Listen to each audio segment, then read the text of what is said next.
प्रातः क्लास चल रहा था भिलाई में 10 फरवरी 1967 की वाणी। Om Shanti. This morning class was in progress at Bhilai. The Vani dated 10th February 1967. बात चल रही थी इस महाभारत लड़ाई के बाद सतयुग स्थापन होता है। The topic being discussed was the golden age is established after this Mahabharat war. और उस सतयुग में वहाँ लक्ष्मी नारायण का राज्य होगा। And in that golden age, there will be the rule of these Lakshmi and Narayan. अभी पुराना कलयुग खत्म हो रहा है और नया युग सतयुग आ रहा है। Now the old iron age is ending and the new age, the golden age is coming. अभी बाप कहते हैं जाग जाओ। Now the father says, wake up. Kumbhakarna की नींद छोड़ दो क्योंकि अभी नई दुनिया आती है और नई दुनिया को स्वर्ग कहा जाता है। Leave the sleep of Kumbhakaran because now the new world comes and the new world is called heaven. पुरानी दुनिया को नरक कहा जाता है। The old world is called hell. क्यों? Why? नई दुनिया को स्वर्ग क्यों कहा जाता है? Why the new world is called heaven? दुख नहीं है, दुख नहीं होता। Someone said there is no sorrow. Someone said there is no sorrow there. नहीं, इसलिए कहा जाता है उसका अर्थ ही है स्वर्ग। कहाँ गया? No, it is called heaven, that is Swarg, because its very meaning is Swarga. Where did he go? स्व स्थिति में ग माना गया। कहाँ गया? He went, that is Ga, into the stage of the self, Swasthiti. Ga means went.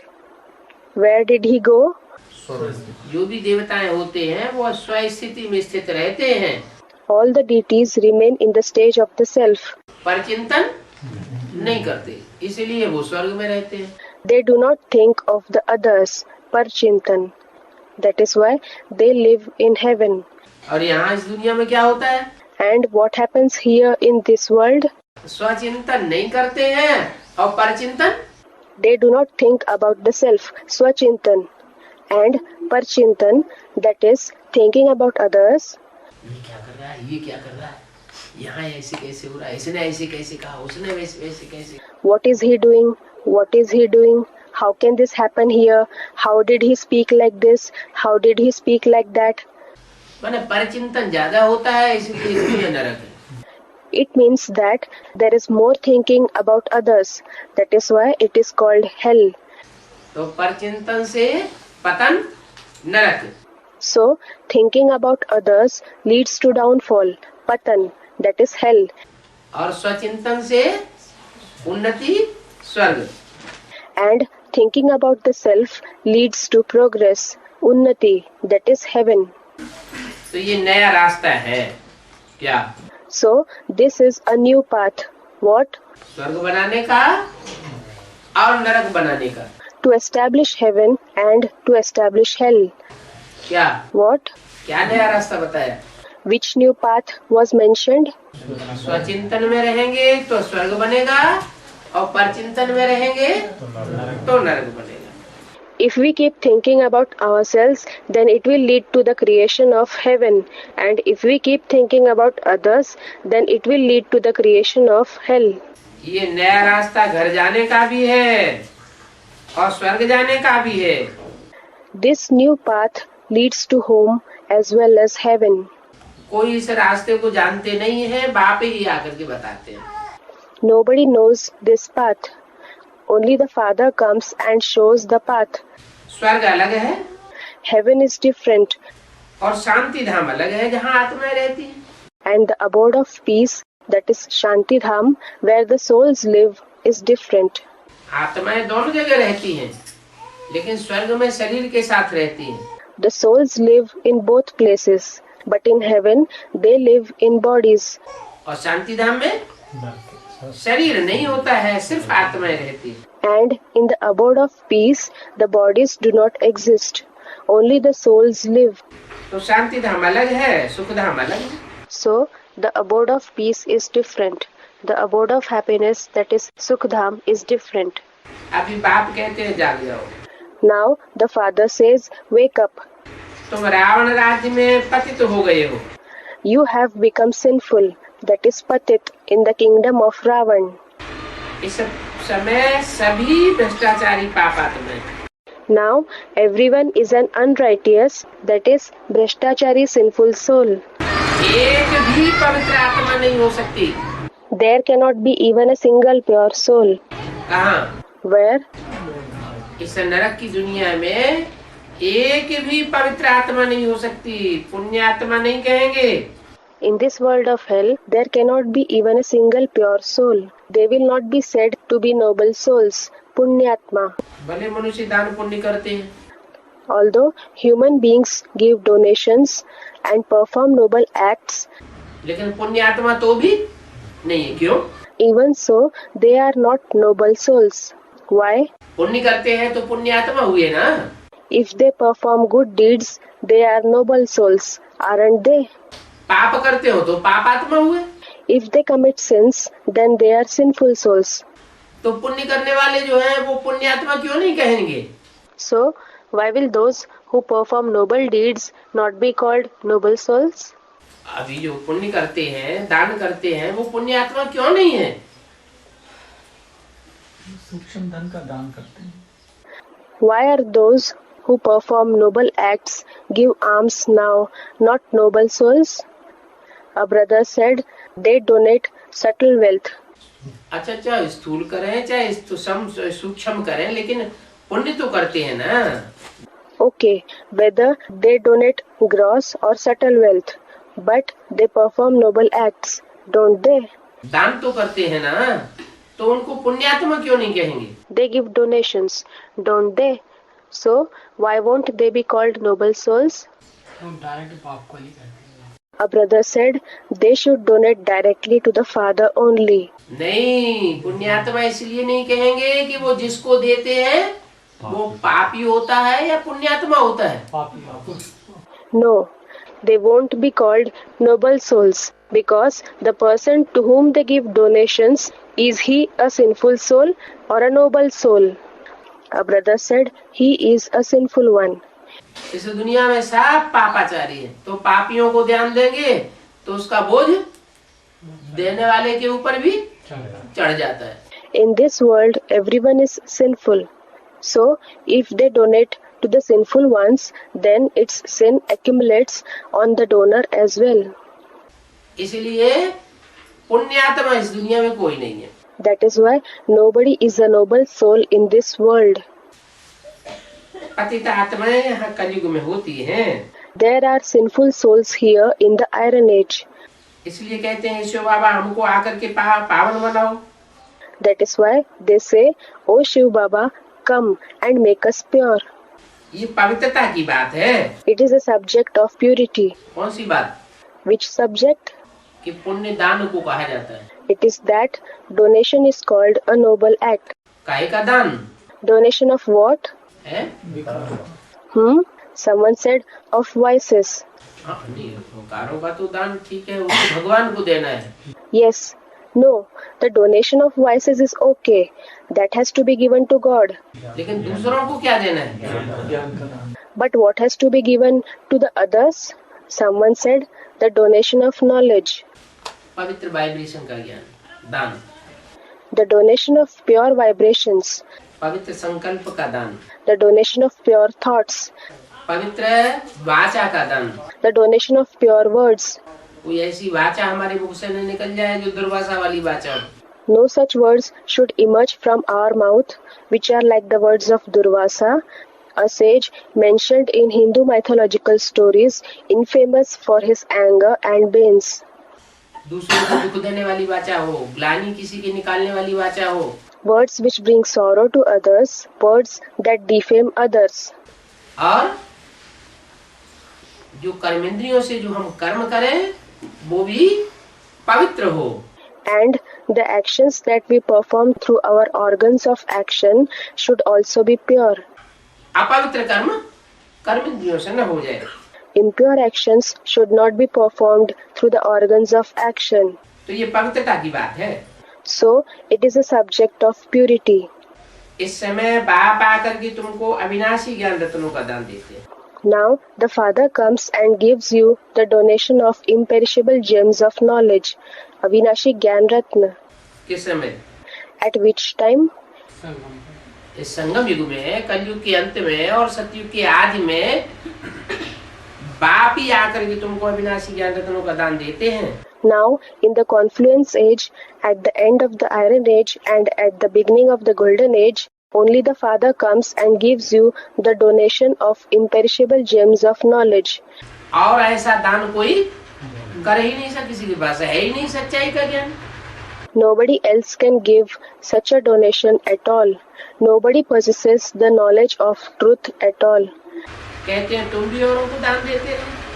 He tells you to keep giving the donation to others as well. अगर देते रहेंगे तो 5 विकारों का ग्रहण छूट जाएगा। If you keep giving, then the eclipse, that is Grahan, of the 5 vices will recede. 5 विकारों का दान दो तो दुख का ग्रहण छूट जाएगा। हैं? Give the donation of the 5 vices, then the eclipse of sorrow will recede. कोई पूछते हैं, बाप भी पूछते हैं। Some ask. The Father asks as well. बाप पूछते हैं, तुम हेवनली गॉडफादर के बच्चे बने हो तो हेवन में होने चाहिए, नरक में क्यों बैठे हो? The Father asks, you have become the children of heavenly God the Father, so you should be in heaven. Then why are you sitting here in hell? अरे करोड़पति का बच्चा होगा तो पैसे पैसे के लिए मोहताज होगा क्या? Are, if someone is a child of a karodpati, that is, a millionaire, then will he be needy for every paisa? नहीं होना चाहिए ना। He should not be, should he? इसका मतलब क्या हुआ? What does it mean? है? Someone said the connection is broken. विकारों का दान अभी नहीं दिया है, दुख का ग्रहण छूट जाएगा अगर 5 विकारों का दान दे देंगे।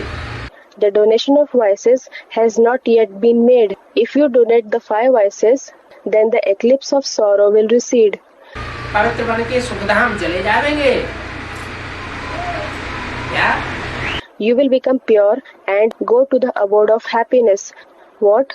सुखधाम कब जाएंगे? स्वर्ग कब जाएंगे? When will you go to the abode of happiness? When will you go to heaven? स्वस्थिति में रहने वालों को 5 विकार अटैक नहीं करेंगे। Those who remain in the stage of the self, swasthiti, will not be attacked by the 5 vices. और परचिंतन में रहने वालों को 5 विकार अटैक करते हैं। And the 5 vices attack those who keep thinking about others. तो 5 विकारों में नंबर 1 कौन सा है? So which is the number 1 vice among the 5 vices? काम विकार। The vice of lust. उसको छोड़ आप पवित्र बन जाओ। Renounce that and become pure now. कुछ भी कहते हैं ये पतित पावन, हमको आकर के पावन बनाओ। You yourselves also say, O purifier of the sinful ones, come and make us pure. क्या? ये नहीं कहते कि हे पतित पावन आओ और ज्ञान सुनाकर चले जाओ। What? You do not say, O purifier of the sinful ones, come and narrate knowledge and then depart. ज्ञान सुनाने के लिए नहीं कहते, क्या कहते हैं? You do not ask him to narrate knowledge. What do you say? हे पतित पावन आओ और आकर के हमको पावन बनाओ। O purifier of the sinful ones, come and make us pure. ऐसे तो ब्रह्मा के तन में आया, ज्ञान सुनाकर चला गया। That way, he, that is the Supreme Soul, came in the body of Brahma, narrated knowledge and departed. लेकिन पतित से पावन कोई नहीं बना। But nobody transformed from sinful ones to pure ones. क्यों नहीं बना? Why didn't anyone become pure? क्योंकि पतित से पावन बनाने के लिए संग का रंग चाहिए। It is because the influence of the company is required for transforming from sinful ones to pure ones. पावन देवताएं थे, द्वापर में आकर के पतित कैसे बने? Deities were pure. How did they become sinful when they came in the Copper Age? जो विधर्मी आत्माएं आई उनके संग के रंग में आकर के पतित बने। Someone said through the influence of the company. They became sinful by being influenced by the company of the Vidharmi souls who came. Vidharmi, those who have imbibed sanskars opposite to that taught by the father. तो अनेकों के संग के रंग में आकर के पतित बने। So they became sinful by being influenced by the company of many. तो पावन कैसे बनेंगे? So how will they become pure now? जो एक ऊंच ते ऊंच बाप है, अगर उसका संग करेंगे बुद्धि से तो पावन बनेंगे। If they remain in the company of the one highest and high father through the intellect, then they will become pure. बाप कहते हैं अभी मैं फिर आया हूँ। The father says, now I have come again. अभी भारत वैश्यालय हो गया है। Now India has become a brothel, Vaishyalaya. आलय माने? What does alay mean? Someone said house, that is ghar. किसका घर हो गया है? Whose house has it become? Someone said a house of prostitutes. अभी सारा भारत वैश्याओं का घर हो गया है। Now the entire India has become a house of prostitutes. बाप कहते हैं मैं वैश्यलस बनाने के लिए आया हूँ। The father says, I have come to make you wiseless. वैश्यालय जो विशेष हो गया है, विषय भरी दुनिया हो गई है, विषय विकारों से भरी हुई ये दुनिया हो गई है। The brothel which has become vicious, the world which has become filled with poison, this world has become full of sensuous pleasures and vices. इसको मैं अब फिर से क्या बनाने आया हूँ? I have come to transform this again into what? निर्विकारी दुनिया बनाने आया हुआ हूँ। I have come to make it into a viceless world. ये भी खेल है। This is also a drama. मैं आकर के निर्विकारी बनाता हूँ और रावण आकर के विकारी बना देता है। I come and make it viceless, and Ravan comes and makes it vicious. मैं आकर के सुखी दुनिया बनाता हूँ और रावण आकर दुखी दुनिया बना देता है। I come and make a happy world, and Ravan comes and makes it a world of sorrow. Bharat के लिए खेल है। The drama is for Bharat. बाप भी भारत में ही आकर के साधारण तन में प्रवेश करते हैं। The father also comes in India only and enters an ordinary body. फिर उनकी भी बायोग्राफी बैठ सुनाते हैं। किनकी? Then he sits and narrates his, that is unki, biography as well. Whose? है? उनकी माने किनकी? His, that is unki, means whose? ये बातें किसके तन में बोली? Through whose body were these words spoken? Brahma के तन में बोली। These words were spoken through the body of Brahma. तो ब्रह्मा के तन में जब बोल रहे हैं तो इनकी भी बायोग्राफी बताते हैं बैठ करके, ये क्यों नहीं कहा? So when he is speaking through the body of Brahma, why didn't he say he sits and narrates biography of this one, that is Inki as well? उनकी भी बायोग्राफी बताते हैं। He narrates biography of that one, Unki as well. जिसकी biography बताते हैं उसको दूर क्यों कर दिया? Why did he make the person whose biography he narrates distant? कि जिस तन में प्रवेश करके पतितों को पावन बनाते हैं उसकी जीवन कहानी बताते हैं, इनकी जीवन कहानी बैठ नहीं बताते हैं। It is because he narrates the life story of the one in whose body he enters and purifies the sinful ones. He doesn't sit and narrate this one's, that is Inki, life story. इनकी माने किनकी? ब्रह्मा बाबा की नहीं बताते हैं। This one's means whose. He doesn't narrate that, that is the life story of Brahma Baba. ये है सभी ब्राह्मण ब्राह्मणियां और ये है Prajapita Brahma. All these are Brahmins, Brahminis, that is female Brahmins, and this is Prajapita Brahma. और ये सब है उनकी औलाद। Moreover, all these are his children. किनकी? प्रजापिता ब्रह्मा। Whose?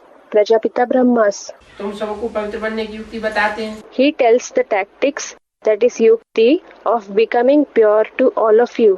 ब्रह्मा कुमार और कुमारियां तो तुम विकार में नहीं जा सकते हो।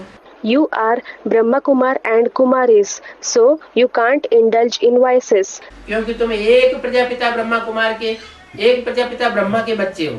Because you are the children of one Prajapita Brahma. एक बाप के बच्चे हो तो आपस में भाई बहन है, आपस में विकार में नहीं जा सकते। You are the children of one father, so you are brothers and sisters amongst yourselves. Brothers and sisters can't indulge in vices with each other. तुम ब्राह्मणों का ये एक ही जन्म है। This is the only birth for you Brahmins. है? क्यों? ब्राह्मणों का एक ही जन्म है। Why?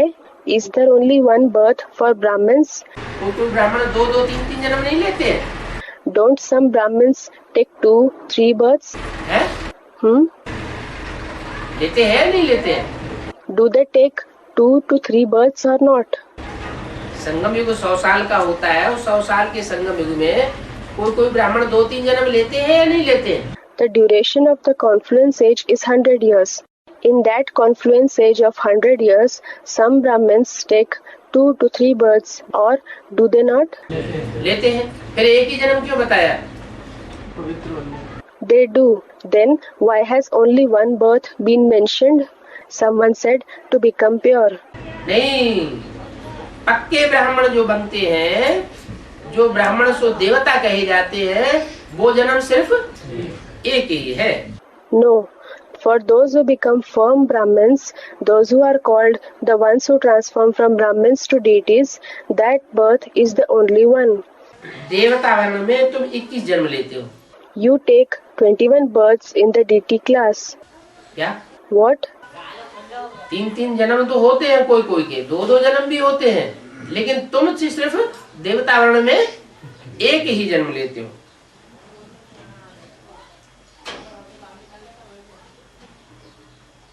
क्या 21 जन्म लेते हो देवता वर्ण में? Some indeed take up to 3 births, some take even 2 births, but you take 21 births in the deity class. वैश्य शूद्र वर्ण में 63 जन्म लेते हो। You take 63 births in the Vaishya and Shudra class.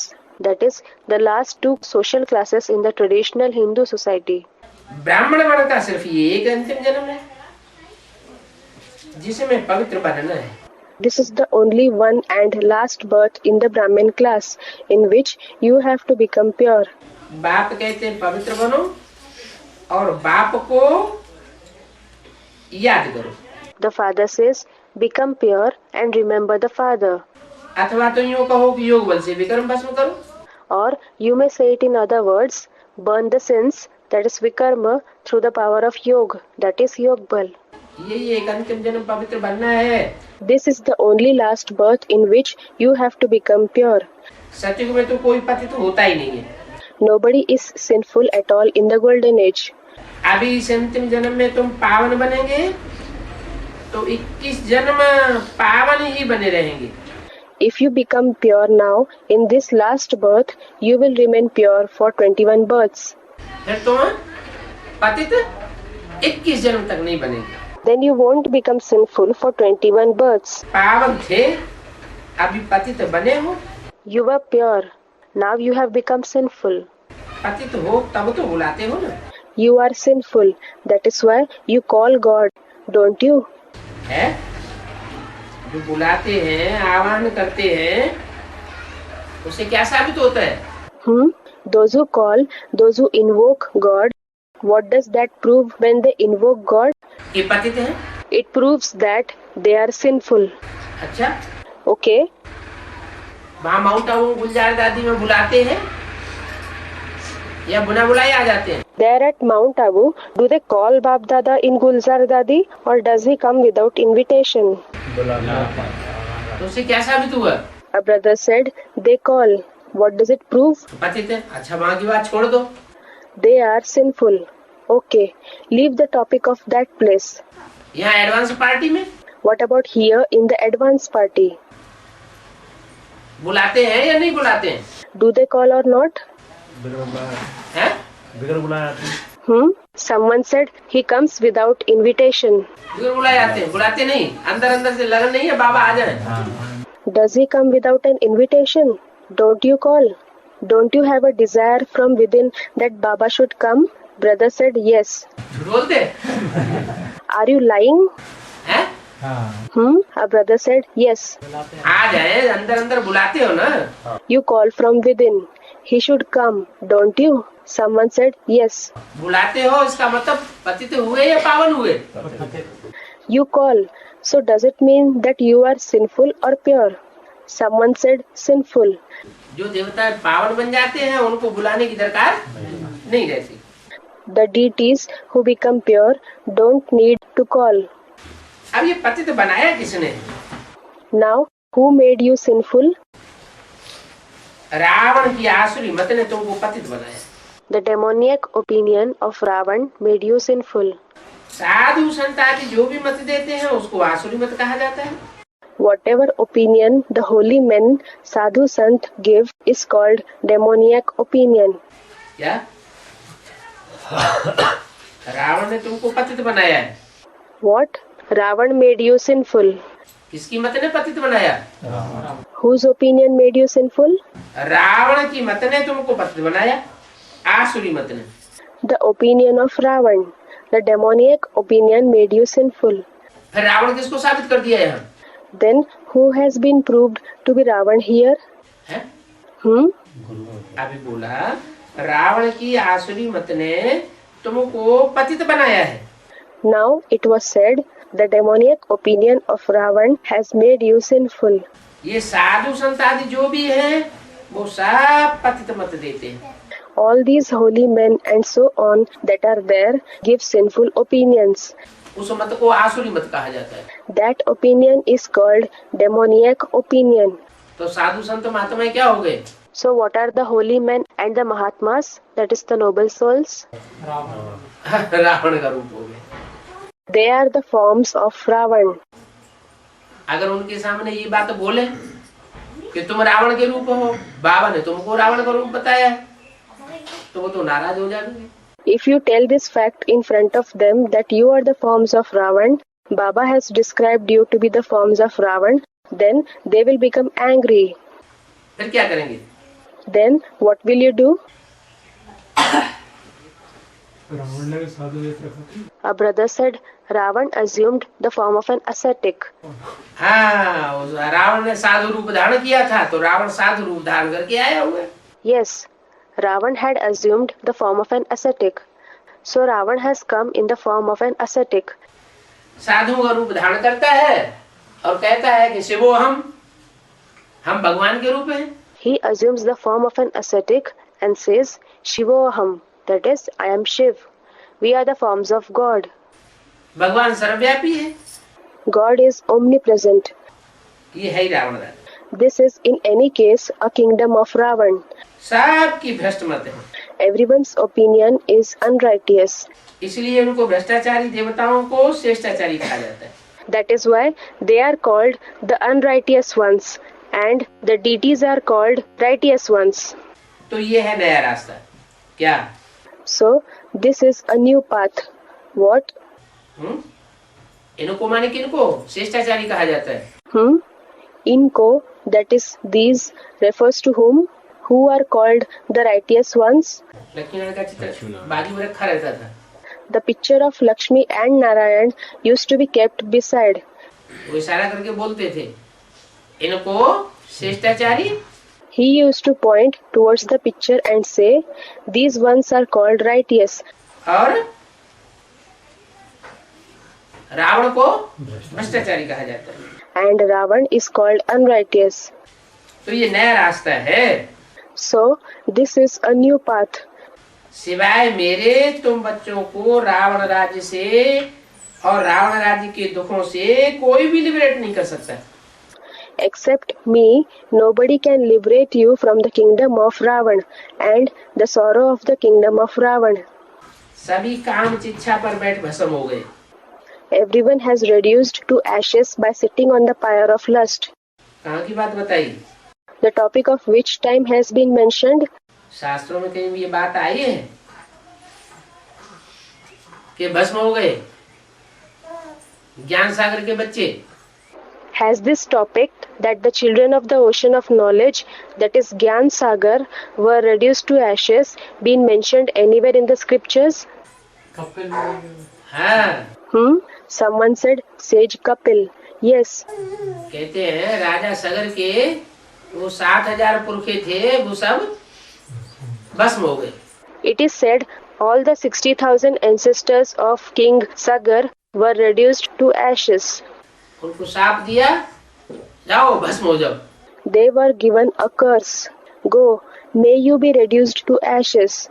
तो सब भस्म हो गए। So everyone reduced to ashes. फिर उनके लिए क्या किया गया? Then what was done for them? फिर गंगा लाई। Then Ganga, that is the river Ganges, was brought down. तो पानी की गंगा थोड़ी ही लाई, So it was not the water of Ganges that was brought down. ये तो ज्ञान की गंगा की बात है। It is about the Ganges of knowledge. तो मुझे आकर के ज्ञान की इच्छा पर बिठाना पड़ता है So I have to come and make you sit on the pyre of knowledge, और ज्ञान जल डालना पड़ता है। and I have to pour the water of knowledge. साधु संत महात्मा है, कोई अनुष्ठान आकर के कराते हैं, When the holy men and noble souls come and organize any anushtan, that is rites, तो अंजलि में जल लेते हैं और यूं यूं करके फेंको, पवित्र बनाओ। then they take some water in the hollowed hands and sprinkle it like this, saying, make it pure. वो स्थूल जल की बात तो है नहीं, है तो ज्ञान जल की बात। It is not about the gross water, it is indeed about the water of knowledge. ज्ञान जल डालना पड़ता है, The water of knowledge has to be sprinkled. सबकी सदगति करनी पड़ती है। The true salvation of everyone has to be brought about.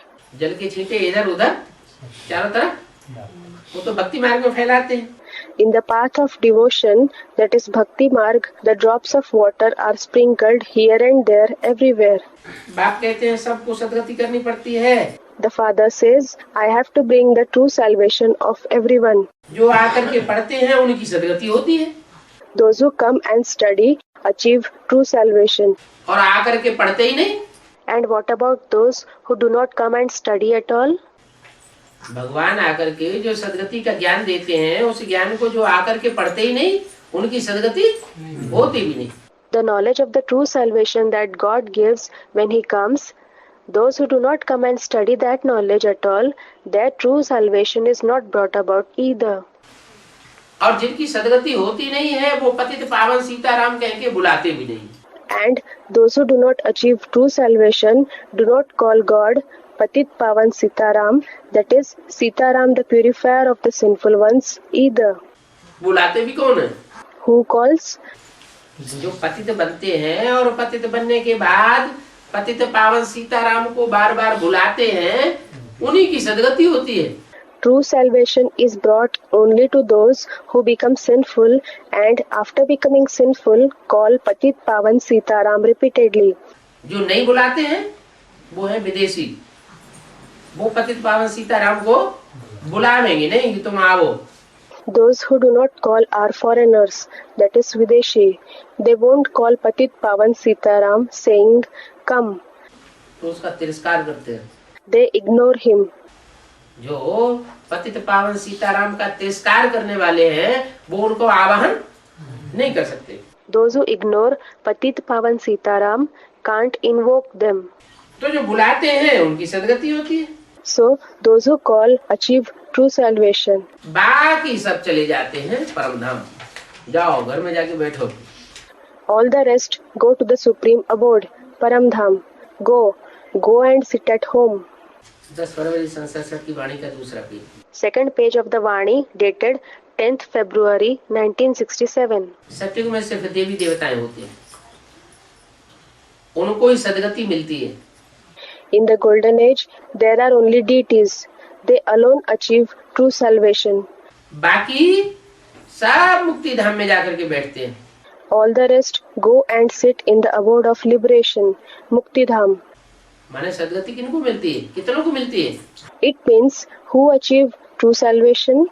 How many achieve true salvation?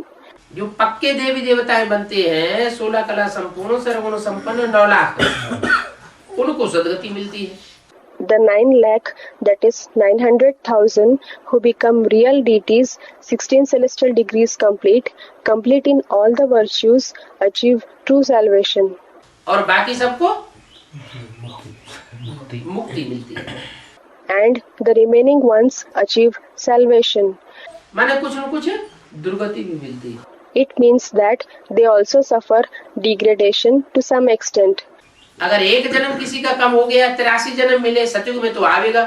If someone has one birth less, if he takes 83 births, then he will no doubt come in the golden age.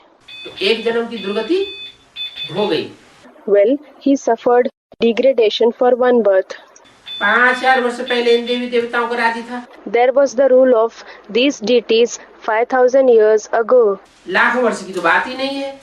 There is no question of it being 100,000s, that is lakhs of years at all. ये तो शास्त्रों में गपोड़े लगाए दिए हैं। All these are rumors written in the scriptures. अब बाप कहते हैं मीठे मीठे बच्चों, मुझ बाप को याद करो। Now the father says, "Sweet children, remember me, the father." ये मनमना भवाक्षर इसीलिए प्रसिद्ध है। This word Manmana Bhav is famous for this reason. इसलिए For what? क्योंकि मैंने आकर के बताया है कि मुझे याद करोगे तो मेरे जैसे बन जाओगे। It is because I have come and said that if you remember me, then you will become like me. तुम्हारे संकल्प मात्र भी मेरे समान चलेंगे। Even your thoughts will emerge similar to mine.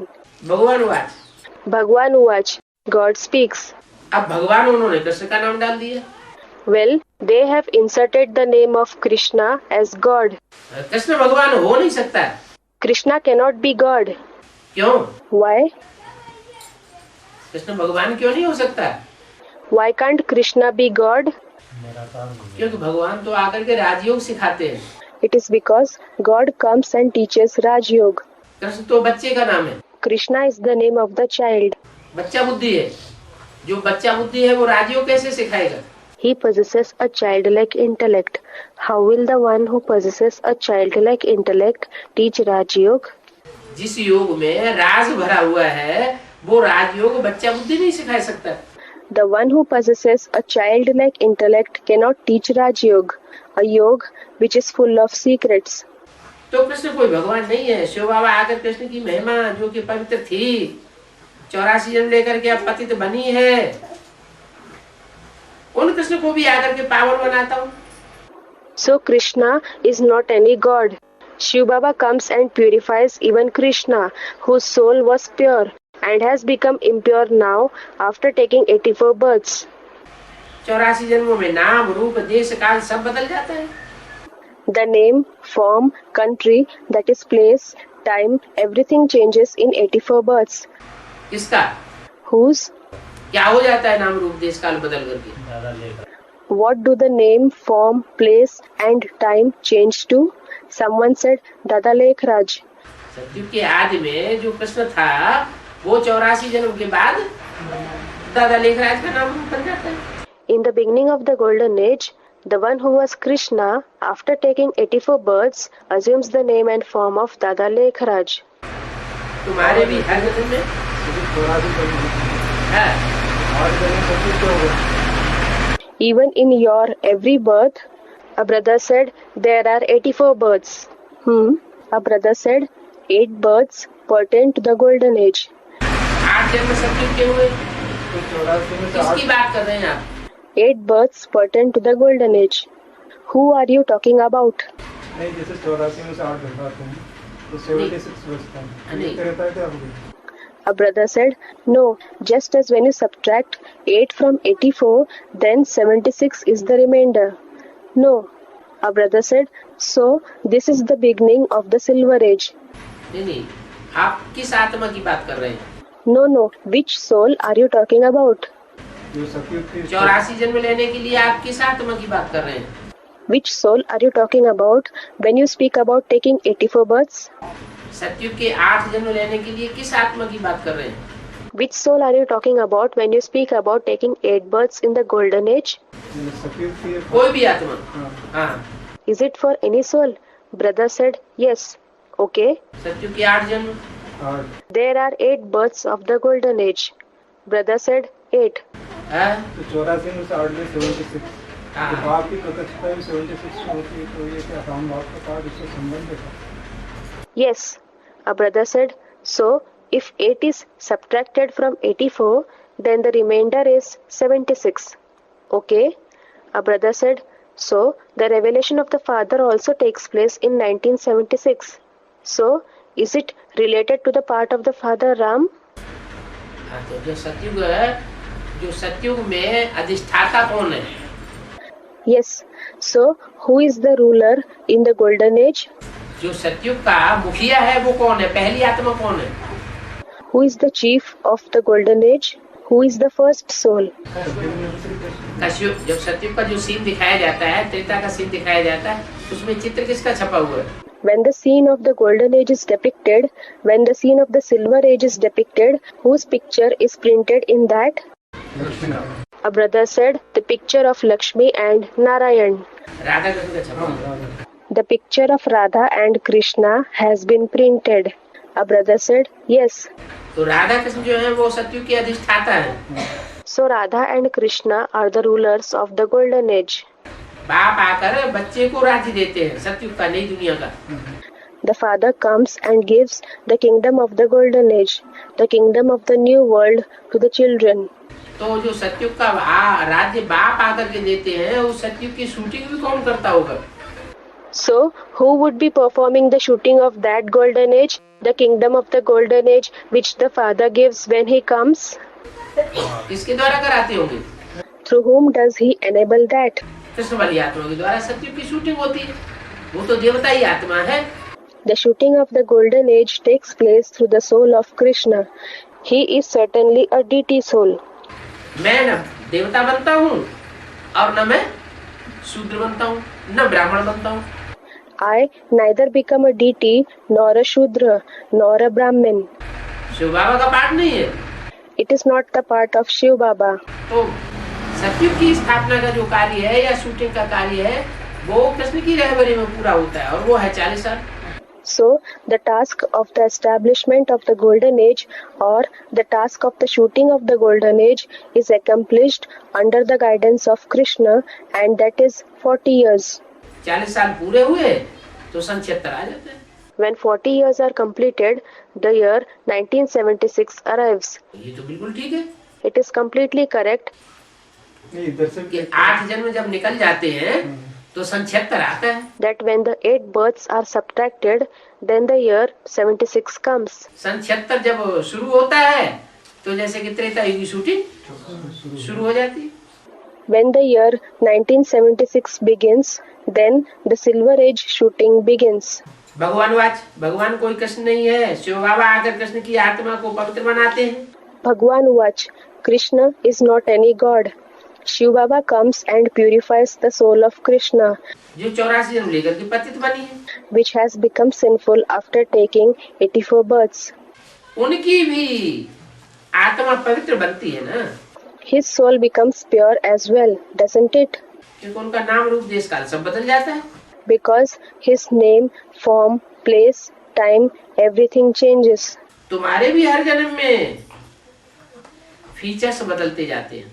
Your features keep changing every birth too. आत्मा एक शरीर छोड़ दूसरा लेती है। The soul leaves one body and takes another body. कभी स्त्री बनती है, कभी पुरुष बन जाती है। Sometimes it becomes a female, sometimes it becomes a male. ये ड्रामा प्लान अनुसार नूद है स्त्री पुरुष बनने की। This is fixed as per the drama plan to become a female or male. क्या नूद है? What is fixed? है? एक जन्म स्त्री, एक जन्म पुरुष। One birth as a female, one birth as a male. जास्ती से जास्ती 2 जन्म स्त्री या 2 जन्म पुरुष मिल सकते हैं। At the most, someone can take 2 births as a female or 2 births as a male. इससे ज्यादा तब्दीली नहीं हो सकती। There cannot be further changes. किसी के अंदर मान लो पुरुष जन्म व्यक्ति के संस्कार ज्यादा रह गए तो अगले जन्म में भी जाकर के पुरुष बन सकता है।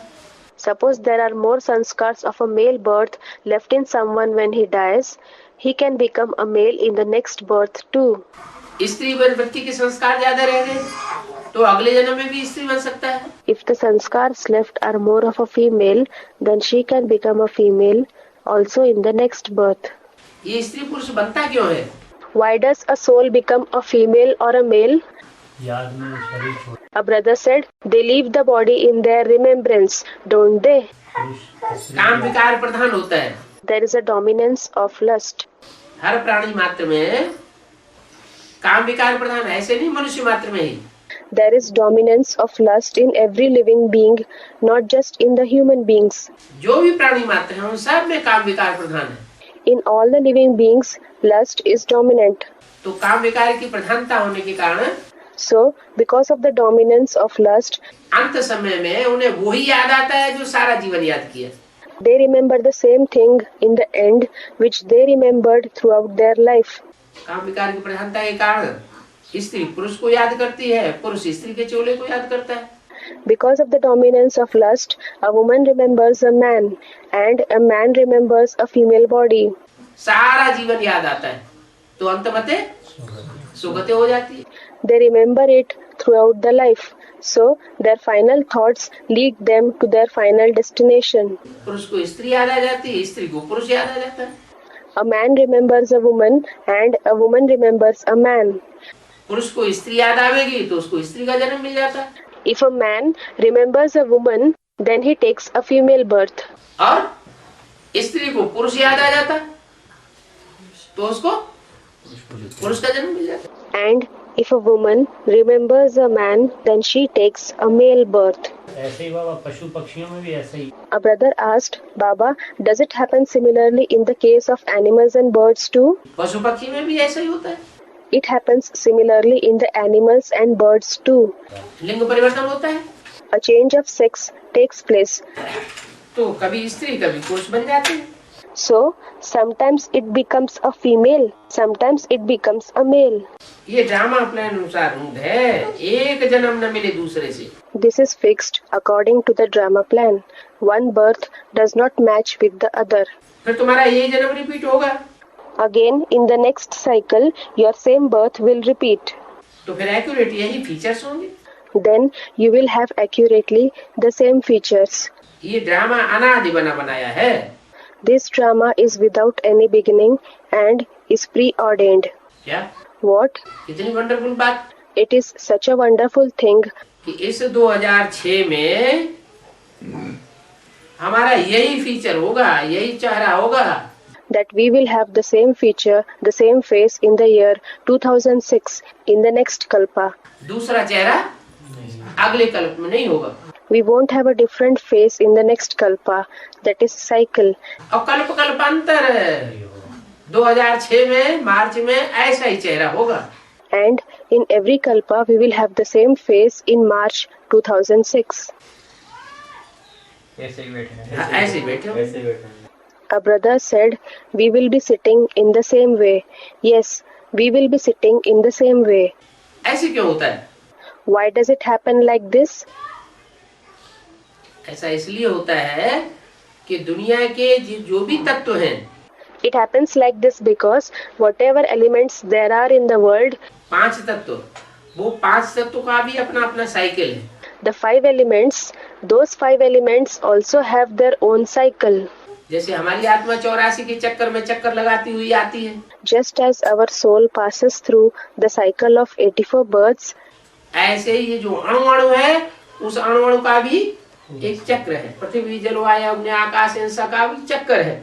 similarly, every atom also has a cycle. Earth, water, wind, fire and sky, all these have a cycle. तो जो जिस चक्कर में जिस स्थान पर पहुंचता है, जिस समय की सुई पे पहुंचता है, उसको वैसा ही रूप 5000 वर्ष पहले वाला धारण करना पड़ता है।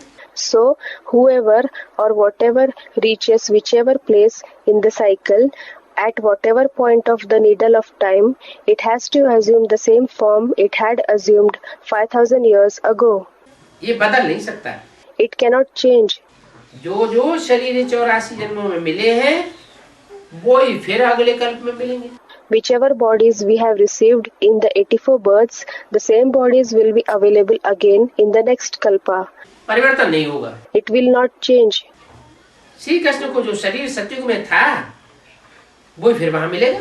The body of Sri Krishna, which was there in the golden age, will be available to him again there. वो आत्मा तो अभी यहाँ है। That soul is indeed now here. अभी तुम जानते हो हम सो बनेंगे। Now you know that we will become like that. ये लक्ष्मण के फीचर्स एक्यूरेट नहीं है। The features of these Lakshmi and Narayan are not accurate. कौन से? Which ones? बना लिए हैं। जो लक्ष्मण का चित्र बनाया हुआ है वो एक्यूरेट फीचर्स नहीं बनाए। They haven't made accurate features in the picture of Lakshmi and Narayan that has been prepared. बनेंगे, They will be prepared. Accurate बनेंगे। They will be made accurately. ये बातें नया कोई नहीं समझता। No one new can understand these topics. अच्छी रीति जो किसी को समझाओ तो 84 का चक्र समझ सकेंगे। If you explain to anyone very well, then they will be able to understand the cycle of 84 births. और समझेंगे बरोबर हर एक जन्म में नाम रूप फीचर्स आदि अलग अलग होंगे। And they will understand accurately that there will be different names, forms, features, etc. every birth. अभी इनके अंतिम 84 जन्म के फीचर्स ये हैं। Now, these are the features of their last 84th birth. इसलिए लगभग थोड़ा दिखाया है। That is why it has been shown approximately. क्या What? क्या थोड़ा दिखाया है? What has been shown approximately? Lakshman की जो फीचर्स हैं जो चित्र में दिखाए गए हैं वो सत्युग के फीचर्स से थोड़े मिलते जुलते दिखाए हैं। The features of Lakshmi Narayan shown in the picture have been shown to match just to a certain extent with the features of the golden age. पूरा एक्यूरेट नहीं है। They are not completely accurate. अगर इतना भी न दिखाए तो मनुष्य समझ नहीं सकते हैं। If we do not show even to this extent, then the human beings cannot understand. तुम बच्चे जानते हो ये मम्मा बाबा ही फिर ये लक्ष्मी नारायण बनते हैं। You children know that these very Mamma and Baba become this Lakshmi and Narayan of the golden age. यहाँ तो 5 तत्व पवित्र नहीं है। Here, the 5 elements are not pure. यहाँ शरीर सब पतित तमो प्रधान है।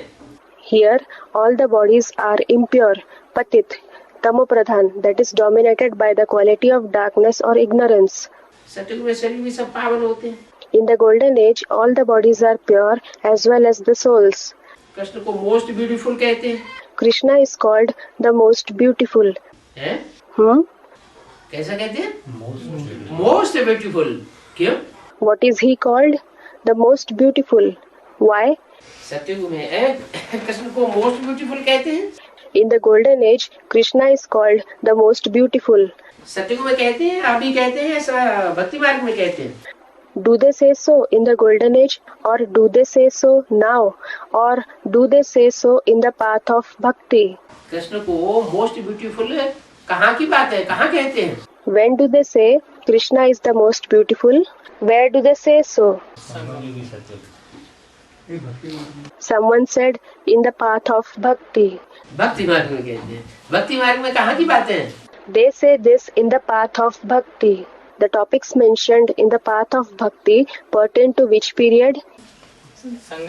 Someone said to the confluence age. संगम की बात है। They are topics pertaining to the confluence age. माने सत्युगी कृष्ण की बात नहीं है, मोस्ट ब्यूटीफुल की। It means that the topic of the most beautiful does not pertain to the golden age Krishna. कहाँ की है? To which period does it pertain? जो संगम की कृष्ण है वो मोस्ट ब्यूटीफुल होता है। The confluence age Krishna is the most beautiful. Natural beauty होती है। There is natural beauty in him. यहाँ विलायत में भले गोरे मनुष्य हैं, परंतु उनको देवता थोड़े कहेंगे। Here in this world, although there are people with fair, that is white complexion in the foreign countries, they won't be called deities. दैवी गुण तो होते ही नहीं है। They do not possess divine qualities at all. तो बाप कितनी अच्छी रीति बैठ समझाते हैं। अभी ऊंची से ऊंची पढ़ाई है जिससे तुम्हारी कितनी ऊंची कमाई होती है। So the father sits and explains so nicely. Now this is the highest study through which you earn such a great income. अनगिनत धन तुम कमाते हो। You earn immense wealth.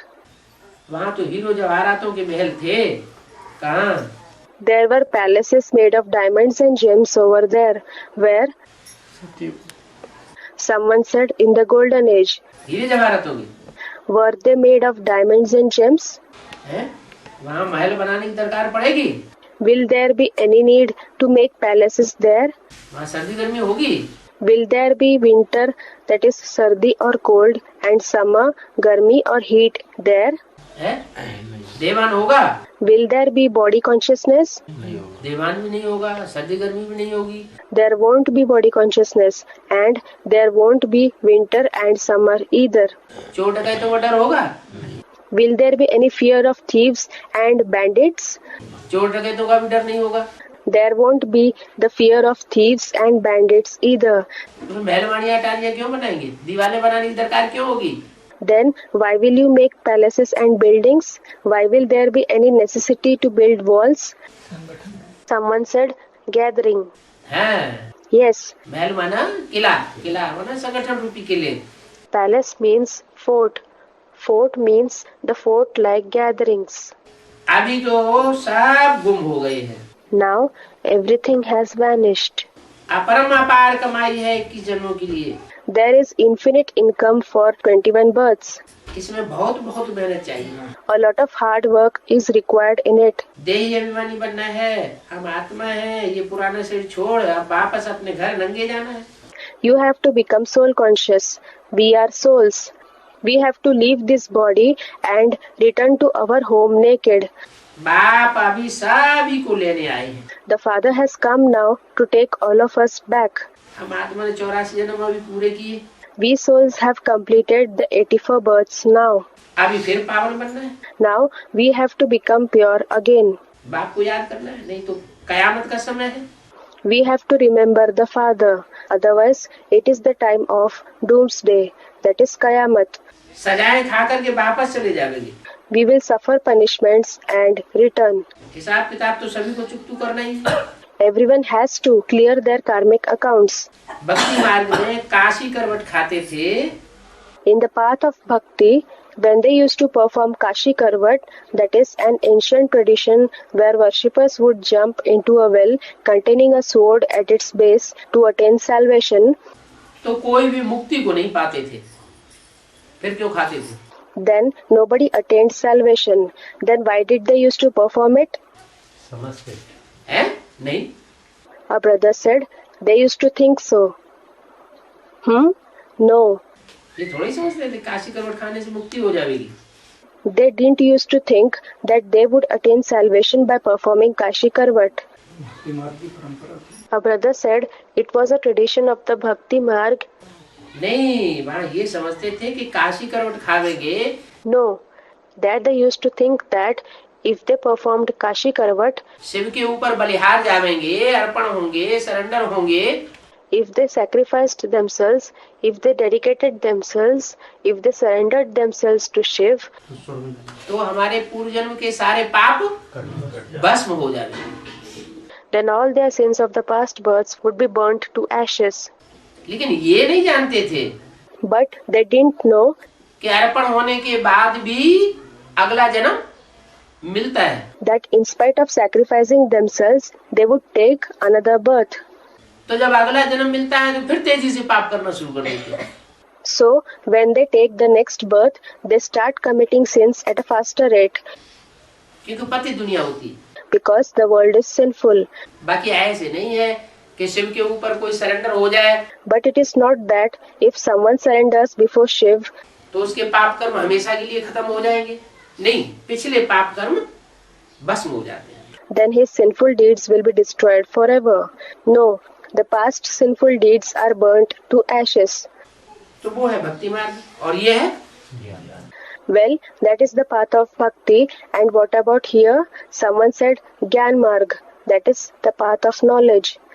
वहाँ तो भक्ति मार्ग में जड़ लिंग के ऊपर कुएं में जाकर कूदते थे।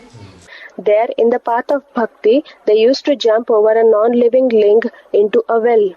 और यहाँ And here, तो चैतन्य ज्ञान सागर आया हुआ है, here the living ocean of knowledge has come.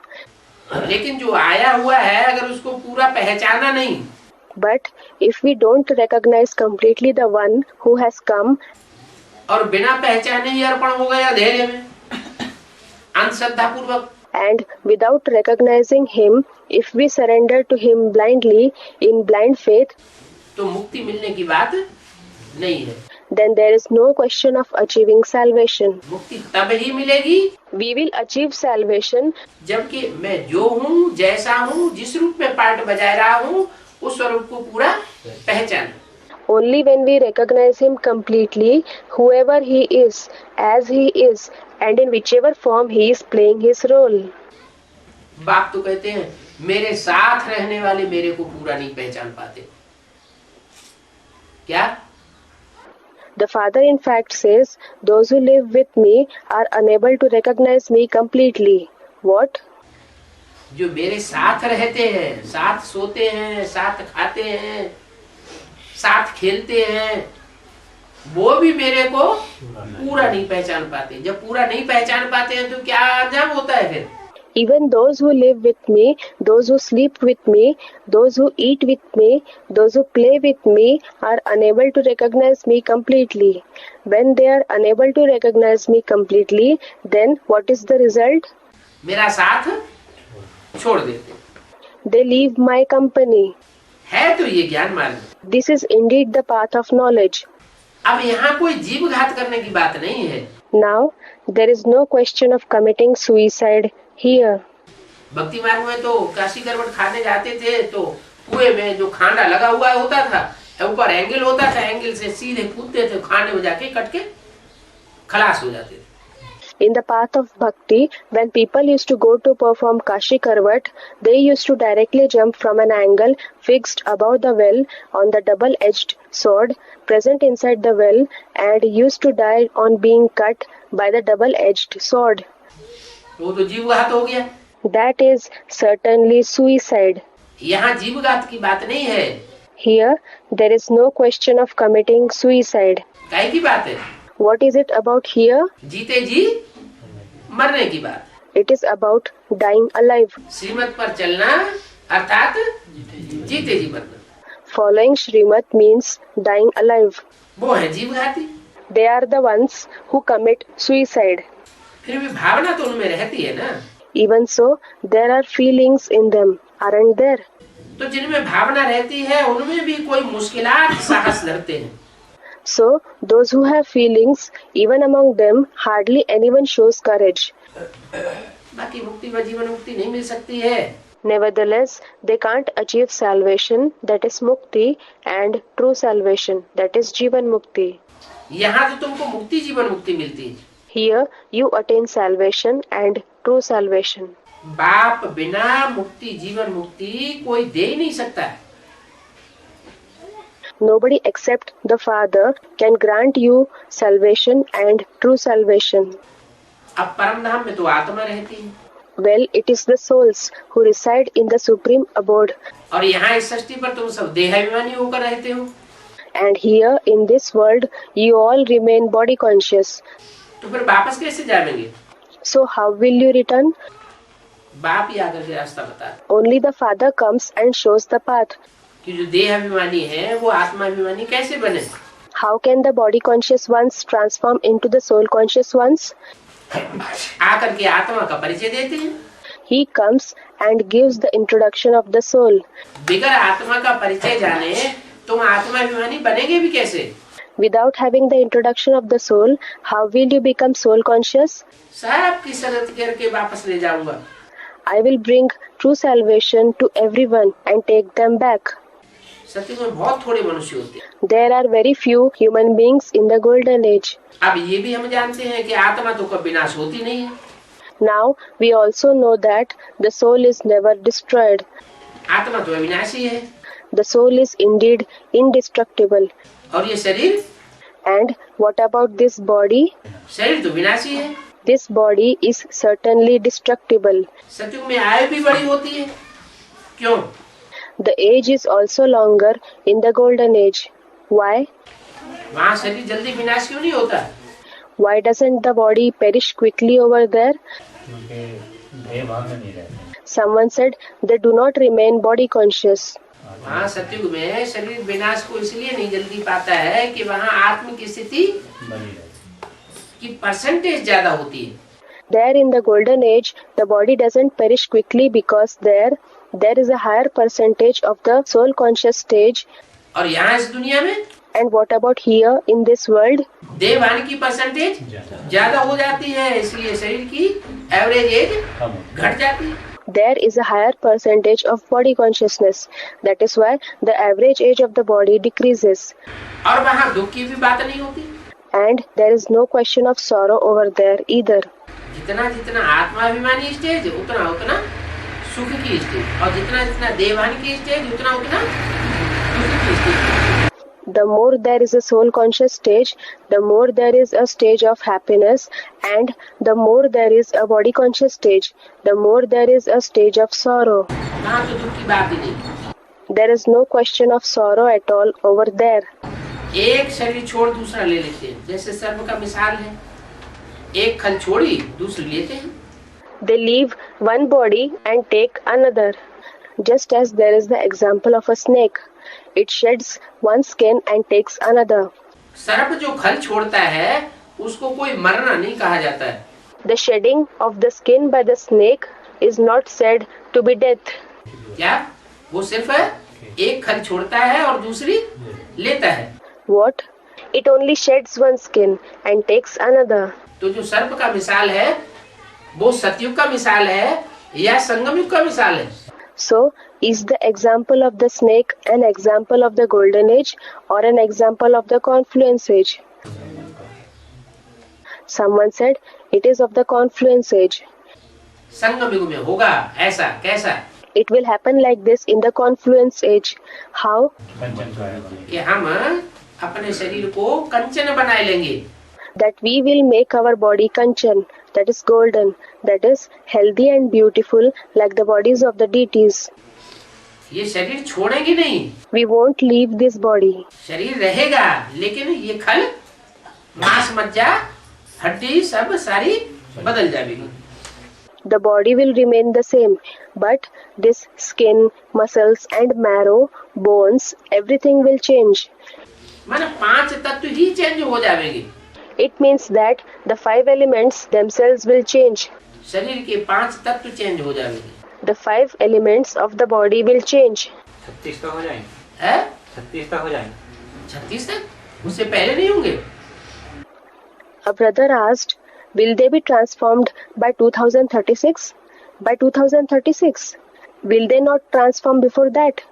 36 तक तो दुनिया की आबादी होगी 9 lakh 16,108। The population of the world will be 9,16,108 by 2036. वो 16,108 है, एक साथ पैदा हो जाएंगे क्या? Will those 16,108 take birth at the same time? कि पहले से ही होना शुरू होंगे? Or will they start taking birth earlier? पहले से ही शुरू हो जाएगा। पहले से ही होंगे तो इसका मतलब कि कंचन काया पहले से ही बनना शुरू होगी। Someone said they will start taking birth earlier. Yes, so they will start taking birth earlier. So it means that the Kanchan Kaya will begin to be formed earlier. 2018 शुरुआत हो जाएगी। Someone asked, Baba, will the process begin in 2018? तो जब राधा कृष्ण का जन्म होगा तो पहला इशू हुआ। So when Radha and Krishna take birth, then it will be the first issue, birth. जन्म तभी होगा जबकि जन्म देने वालों की कंचन काया बन चुकी होगी। बनी हुई हो। The birth will take place only when the bodies of those who give birth would have already become Kanchan Kaya. खुद की कंचन काया नहीं बनी होगी तो बच्चों का जन्म कैसे देंगे? If they themselves haven't attained a Kanchan Kaya, then how will they give birth to children? निर्विकारी बच्चों का जन्म किससे होगा? विकारी शरीर से? विकारी शरीर के 5 तत्वों से नहीं। Through what will the viceless children be born? Is it through the vicious body? Is it through the 5 elements of the vicious body? No. तो सर्प को मरना नहीं कहा जाता है। So, the shedding of the skin by the snake is not called its death. दुख की बात नहीं होती है। It doesn't involve sorrow. समझाते हैं। He explains, अभी समय पूरा हुआ, now the time is over. एक शरीर छोड़ दूसरा ले लेते हैं। They leave one body and take another body. ये अभ्यास यहाँ डालना है। This practice has to be done here. क्या What? है? Someone said dying alive. माना What does it mean? अभ्यास यहाँ कौन सा अभ्यास? The practice here, which practice? ये देहभान छोड़ना और आत्माभिमानी बनना, ये अभ्यास यहाँ डालना है। Leaving this body consciousness and becoming soul conscious. This practice has to be done here. हम आत्मा हैं, अभी हमको घर वापस जाना, We are souls. Now we have to return home. फिर नई दुनिया में आवेंगे, नया खेल मिलेगा। Then we will come into the new world. We will get a new skin. दिन प्रतिदिन कला कम होती जाती है। Day by day, the celestial degrees are declining. कब? When? जब नई दुनिया की शुरुआत होती है तो दिन प्रतिदिन कलाएं कम होती जाएंगी। When the new world begins, then the celestial degrees will begin declining day by day. बाबा जी कला का अर्थ क्या है? Brother, Baba, what is the meaning of this kala? आत्मा की power, It is the power of a soul. जैसे 16 कला संपूर्ण चंद्रमा होता है, Just as the moon is 16 celestial degrees complete, तो उसकी रोशनी बढ़ती जाती है या घटती जाती है? so its brightness either is increasing or is decreasing. तो चंद्रमा की 16 कलाएं कहीं जाती है। Thus, the moon is said to possess 16 celestial degrees. 16 दिन में 16 कला संपूर्ण बन जाता है। It becomes 16 celestial degrees complete in 16 days. तो एक एक दिन में एक एक कला घटती है, एक एक दिन में एक एक कला बढ़ती है। So, the stage goes down by 1 celestial degree per day, or it goes up by 1 celestial degree per day. तो ऐसे ही आत्मा की कला जो है हर जन्म में घटती जाती है। So, similarly, the celestial degrees of a soul go down in every birth. Brahma Kumari आश्रम में जो चलने की कला, लिखने की कला, ऐसे 16 कला बता। A brother said, in the Brahma Kumari ashram, 16 arts are mentioned as the art of walking, art of writing, etc. लेकिन आत्मा की पावर की बात है, मेजरमेंट है कला। But it is about the power of a soul. Kala is a measurement. आत्मा की शक्ति की बात है। It is about the power of a soul. 16 कला माना 100% powerful. Powerful. A brother said 16 celestial degrees means 100% powerful. आत्मा पावरफुल हो जाती है, The soul becomes powerful. लंबी आयु वाली हो जाती है, It attains a long life. जैसे सुंदर शरीरों वाली हो जाती है। It becomes the one with a beautiful body. 16 आने माने 1 रुपया। 16 आना माने 1 रुपया। A brother said, just as 16 annas means 1 rupee, 16 annas means 1 rupee. Yes. 14 आने मतलब कम हो गया। कम हो गया ना? A brother asked, what does 14 annas mean? It reduced. अच्छा, मनुष्यों ने 84 लाख योनियां कह दी। Okay, the human beings have mentioned about the 84 lakh species. 84 जन्मों लेते हैं मनुष्य, लेकिन मनुष्यों ने 84 लाख योनियां कह दी। The human beings take 84 births, but the human beings have said that human souls take birth in 84 lakh species. चलो, मनुष्यों के लिए तो 84 लाख योनियां ही कही। Well, they have mentioned only 84 lakh species for the human beings. और मेरे को तो अच्छा अनगिनत कण कण में पत्थर पत्थर में डाल दिए। Whereas I have been described to be present in innumerable particles in every stone. 84 lakh तो फिर भी कम है, 84 lakh is comparatively less, और मेरे को सब में व्यापक बताई दिए। and I have been described to be present in everything. इसको कहा जाता है धर्म की ग्लानि। This is called defamation of the religion, that is the ancient deity religion. क्या जो धारणा करनी है वो नहीं की, क्या धारणा करनी है? What?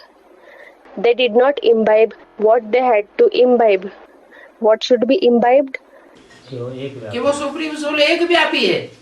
The idea that the Supreme Soul is present in one, Ekvyapi. उस एक व्यापी को कण कण में व्यापक बता दिया। The one who is present in one has been mentioned to be present in every particle. मनुष्य स्वच्छ बुद्धि से बिल्कुल तुच्छ बुद्धि बन गए, तब ऐसा होता है। The human beings have transformed from the ones possessing a clean intellect to the ones possessing an absolutely worthless intellect. Then it happens like this. ये शूटिंग बाबा अभी होना है, कैसी? ये जो कणका में गलत वाली बात है, हाँ। इसकी शूटिंग भी यहाँ ब्राह्मण परिवार में होना है। Someone said, Baba, is this shooting supposed to take place now? Which shooting? Someone said, this topic about God being present in every particle? Yes. Someone said, is that shooting also supposed to take place here in the Brahmin family? तो हर एक की बात अगर बैठ के मानने लगेगा तो सबके भगवान नहीं हो गए। So, if everyone starts accepting the versions of everyone, then doesn't everyone become God for everyone? जो अभी चल रहा है। है? Someone said, which is going on now? Yes. इसको कहा जाता है धर्म की ग्लानि। This is called defamation of the religion. मनुष्य स्वच्छ बुद्धि से बिल्कुल तुच्छ बुद्धि बन जाते हैं। The human beings transform from the ones possessing a clean intellect to the ones possessing an absolutely worthless intellect. अभी बाप तुमको स्वच्छ बुद्धि बनाते हैं। Now the Father transforms you into the ones possessing a clean intellect. स्वच्छ बनते हैं याद से। You become clean, that is pure, through remembrance. बाप कहते हैं अभी नवयुग आता है। The Father says, now the new age, that is Navyug, arrives. उसकी निशानी है ये महाभारत लड़ाई। Its indication is this Mahabhari, that is massive Mahabharat war. क्या? What? नवयुग आने की निशानी क्या है? What is the indication of the commencement of the new age? अगर महाभारत लड़ाई न हुई If the Mahabharat war doesn't take place, तो ये नई दुनिया नहीं आ सकती। then this new world cannot arrive. Gateway to heaven is Mahabharat गृह युद्ध। The gateway to heaven is the Mahabharat civil war. कोई कहे हम नहीं लड़ेंगे, If someone says, I will not fight, हम इस युद्ध में से पसार होने वाले नहीं हैं, I am not going to pass through this war, हम खून खराबा अपना न होने देंगे और न दूसरों का करेंगे। I will neither allow my bloodshed nor cause the bloodshed of others. तो बाप कहते हैं वो स्वर्ग में भी नहीं जाते। So the Father says they won't go to heaven either. ये गेट वे है महाभारत गृह युद्ध। This is the gateway, the Mahabharat civil war. ये सच्चाई के लिए झूठ से युद्ध करना लाजमी है। It is compulsory to fight with falsehood for the sake of truth. बाबा फिर पांडवों को तो लड़ने का बाबा ने मना किया। Someone said, Baba, but Baba has forbidden the Pandavas to fight. लेकिन सच्चाई के लिए लड़ाई तो लड़ते हैं, बेहद की लड़ाई तो लड़ते हैं, हद की नहीं लड़ते। But they do fight for the sake of truth. They indeed fight a war in the unlimited sense. They do not fight a war in the limited sense. विकारों की लड़ाई तो लड़ते हैं, बाहुबल की लड़ाई नहीं लड़ते। They do fight a war against the vices. They don't fight a war with physical power, that is Bahubal. तो ये तो है मूसलों वाली लड़ाई जिसमें अनेक धर्म विनाश और एक धर्म की स्थापना होनी है। So, this is in fact a war of missiles in which numerous religions are to be destroyed and one religion is to be established. 10 फरवरी 1967 की वाणी का तीसरा page. The third page of the Vani dated 10th February 1967. तो जब एक धर्म की स्थापना हुई थी जरूर भगवान होगा। So, when the one religion was established, God would certainly have been present. मनुष्यों का काम है अनेकतावाद फैलाना।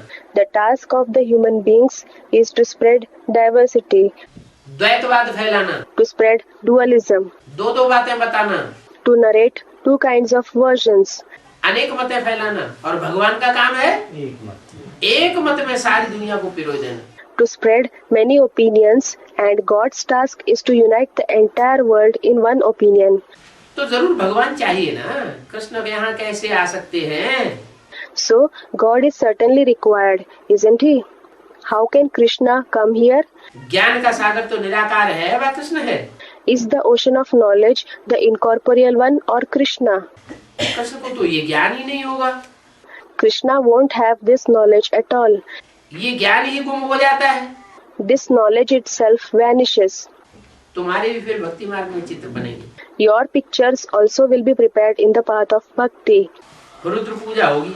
There will be the worship of Rudra. क्या What? रुद्र भगवान का चित्र बनाते हैं ना, The picture of God Rudra is prepared, isn't it? तो चित्र है किसका? So whose picture is it? तुम्हारा है। It is your picture. तुम्हारे भी फिर भक्ति मार्ग में चित्र बनेंगे। Your pictures too will be prepared in the path of bhakti. किसे बोला? To whom was this said? मेरा नाम तो शिव है, वो शिव नाम कभी बदलता नहीं। My name is certainly Shiv. That name Shiv never changes. जब शरीर बदलते हैं When the bodies change, तो नाम बदल जाता है। then the names change. इसका मतलब जो ज्योति बिंदु शिव है, It means that the point of light Shiv वो कोई शरीर में प्रवेश करके रौद्र रूप धारण करता है। enters some body and assumes a fearsome, that is Raudra form. यज्ञ के आदि में भी रौद्र रूप धारण किया था। Even in the beginning of the yajna, he had assumed a fearsome form. वो छोटा रूप था, और अभी अंत में सारी दुनिया के सामने विकराल रूप धारण करेगा। That was a small form, and now in the end, he will assume a dreadful form in front of the entire world. भक्ति मार्ग है पुजारी मार्ग। The Bhakti Marg is a path of the worshippers. तुम भी पूज्य फिर पुजारी बनते हो।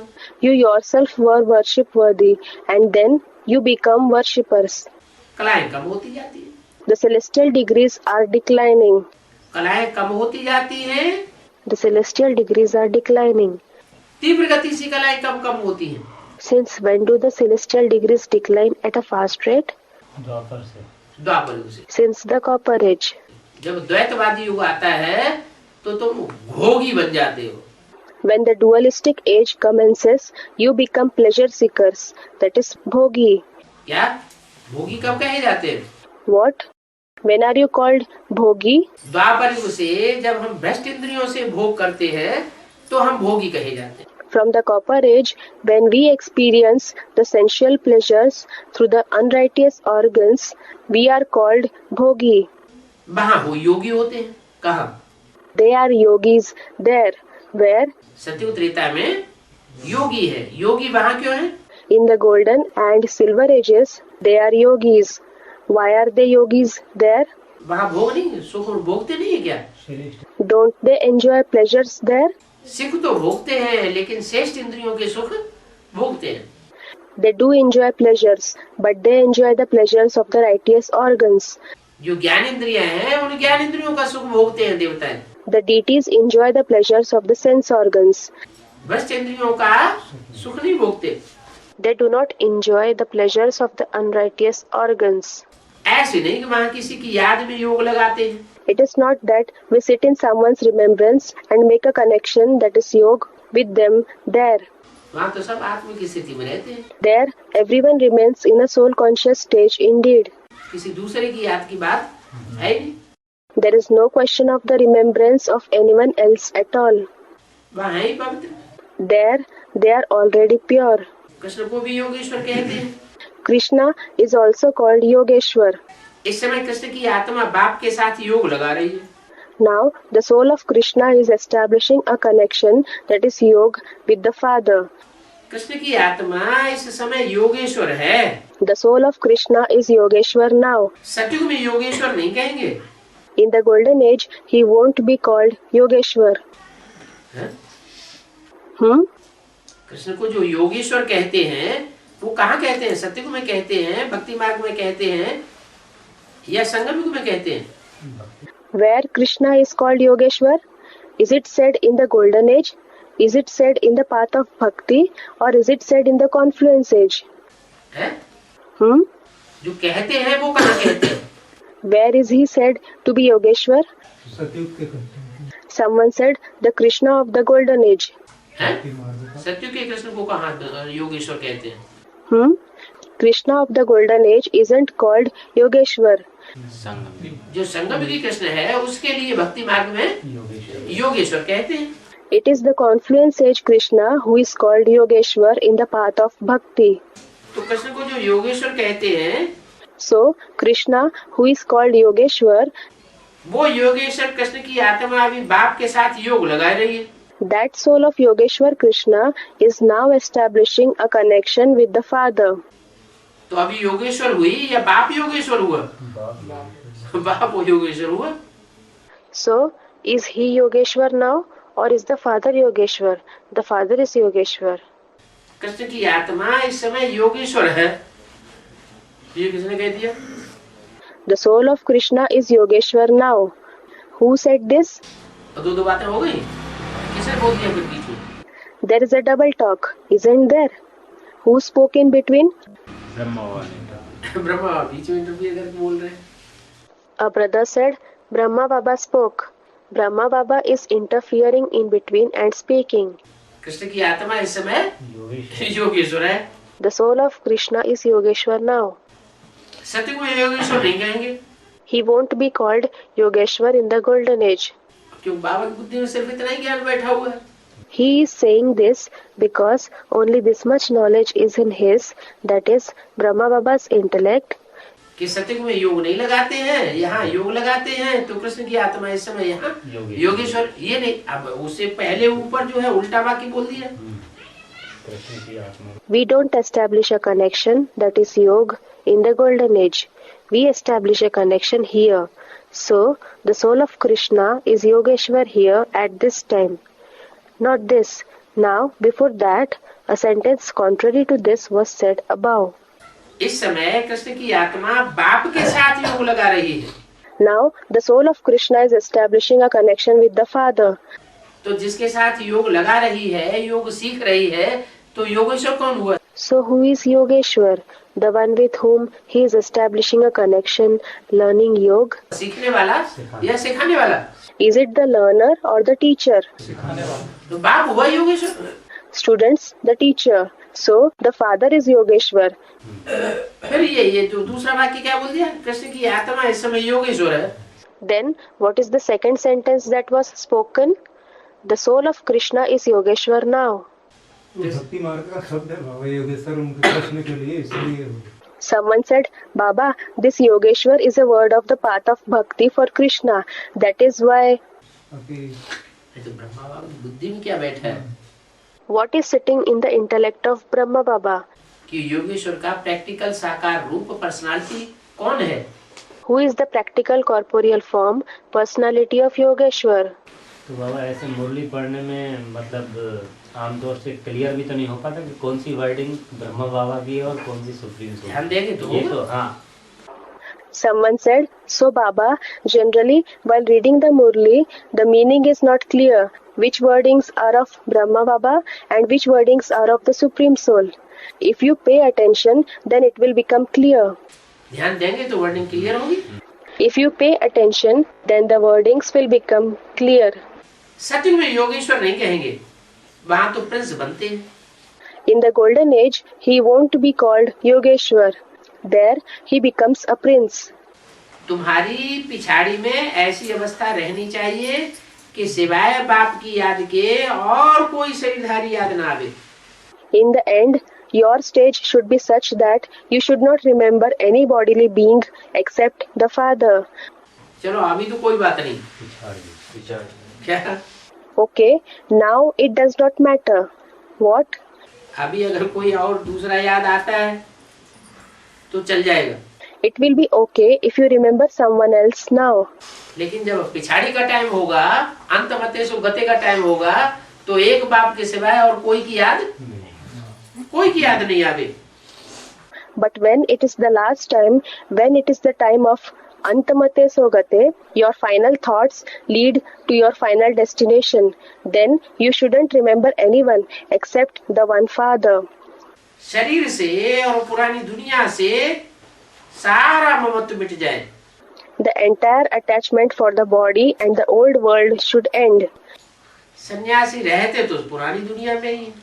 The sannyasis do live in the old world only. रहते हैं पुरानी दुनिया में, परंतु घर बार से ममत्व तोड़ देते हैं। They live in the old world, but they become detached from their household.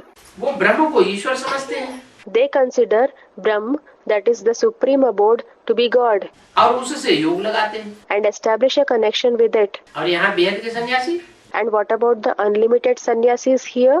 है, ब्राह्मणों की दुनिया में जो बेहद के सन्यासी हैं, There are sannyasis in the unlimited sense in the world of Brahmins as well, जो अपने घर बार को छोड़े हुए हैं, लौकिक परिवार को, who have left their household, their Lokik family, और योग किससे लगाते हैं? and with whom do they establish a connection? Brahma से योग लगाते हैं। They establish a connection with Brahma. Brahma को ईश्वर समझते हैं। They consider Brahma to be God. किसको समझते हैं ईश्वर? Whom do they consider to be God? वो उनके लिए साकार दुनिया में ईश्वर का पाठधारी कौन है? For them, who plays the role of God in the corporeal world? दादा Lekhraj Brahma. Dada Lekhraj Brahma. अपन को ब्रह्म ज्ञानी तत्व ज्ञानी कहते हैं। They call themselves Brahmagyani, Tattvajnani, those who claim to have realized the supreme truth, कि हमसे बड़ा कोई ज्ञानी हो नहीं सकता। that there cannot be anyone more knowledgeable than us. समझते हैं हम ब्रह्म में लीन हो जाएंगे। They think we will merge into Brahm, the supreme abode. क्या? What? भक्ति मार्ग कहते हैं ब्रह्मलीन स्वामी जी महाराज। In the path of bhakti, they say Brahmaleen Swamiji Maharaj means a saint who remains merged in the Brahm. तो ब्रह्म में कोई लीन थोड़ा ही होता है। No one merges in the Brahm. बाप कहते हैं वो सब रंग बातें हैं। The father says all those are wrong concepts. कोई भी अपनी आत्मा को किसी की आत्मा में लीन नहीं कर सकता, Nobody can merge his or her soul into anybody's soul, या कोई की भी आत्मा परमात्मा में हमेशा के लिए लीन हो नहीं सकती। or no soul can merge permanently into the supreme soul. Right बात मैं ही आकर के बताता हूँ I alone come and say the right things. और सब रंग बातें बताते हैं। All the others speak wrong things. मुझे ट्रुथ कहा जाता है। God is truth. I am called the truth. God is truth. कोई आत्मा को नहीं कहा जाता truth. Not any soul is called truth.